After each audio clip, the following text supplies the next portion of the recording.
If you're going to displace your competitor, i.e., eat their lunch, you'll have to make it worth your dream client's time, energy, and money to change.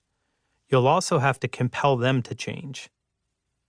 Right now, you may be infected with the belief that you simply need to wait for some negative event to cause your dream client to change. You may believe that your competitor must fail and fail badly, disrupting your prospective client's business before they will seriously consider changing partners. You may hope that some event occurs that causes them to search their email to find your contact information or sift through the stack of business cards in their junk drawer. But waiting isn't a strategy. Waiting is much too passive, much too reactive. A strategy to win new clients requires that you are more proactive and disciplined in your approach. It also means you understand that right now, while you're listening to this very page, some of your dream clients are unhappy with their current provider. Maybe not so unhappy that they are going to fire their current provider today or tomorrow, but they are struggling to produce the results they need and they want things to be better. Let's look at why your dream client may be susceptible to change now. Some signs that a displacement is likely. Before we get into the overall strategy for a competitive displacement, let's explore some of the signs that a displacement is possible, or even likely. If you've ever had the experience of being displaced, some of these will ring a rather unpleasant bell.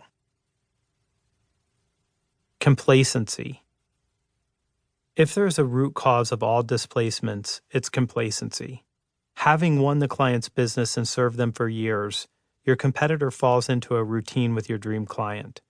The problem that allowed your competitor to win their dream client was long ago solved, and for years your competitor has simply continued to execute the solution that solved that problem. But over time, the outside world has continued to change. Your competitor's client, the one you're going to steal away from them, has started to experience new challenges that their current partner has left unaddressed. The client now has increased competition, some of which is coming from lower-priced competitors. They have increased customer demands they've been unable to fulfill. They have systemic challenges that have gone unresolved long enough that they've accepted that their current workarounds are all that can be done, even if they are increasingly ineffectual. When your competitor gives up working to create new value because they've grown complacent, they are exposed to a competitive displacement, and the same applies to you and your clients. A sense of entitlement. When your competitor has served their client for years, maybe even decades, they believe that their relationship creates an impenetrable boundary that repels all potential rivals like a force field. They believe their history of working together entitles them to their client's business in perpetuity. This is a sort of soft arrogance that leads to complacency. In another form of entitlement that gives rise to a displacement, your competitor believes that their contractual relationship is enough to protect the business, that their client won't change before the contract expires. To believe that a contract will prevent you from losing your client's business is to be woefully unaware of how little protection a contract offers or just how little you are entitled to their business. In fact, comfort with the status quo and the cost of changing partners are often stronger barriers to change than contractual commitments. The client's patience often expires before their contract does.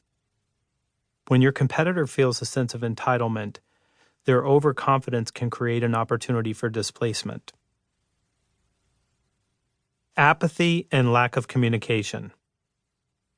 Complacency and a sense of entitlement can also manifest as apathy, resulting in a failure to communicate frequently and meaningfully with the client. After years working with a company, your competitor can fall into a comfortable routine where their client doesn't ask any more of them and they don't bring new ideas. What little communication there is turns into a check-in call where no real value is created for the client. Over time, the relationship between your competitor and your dream client grows stale and becomes vulnerable to internal and external threats. Your competitor's apathy gets reflected in their client's apathy toward them and their relationship.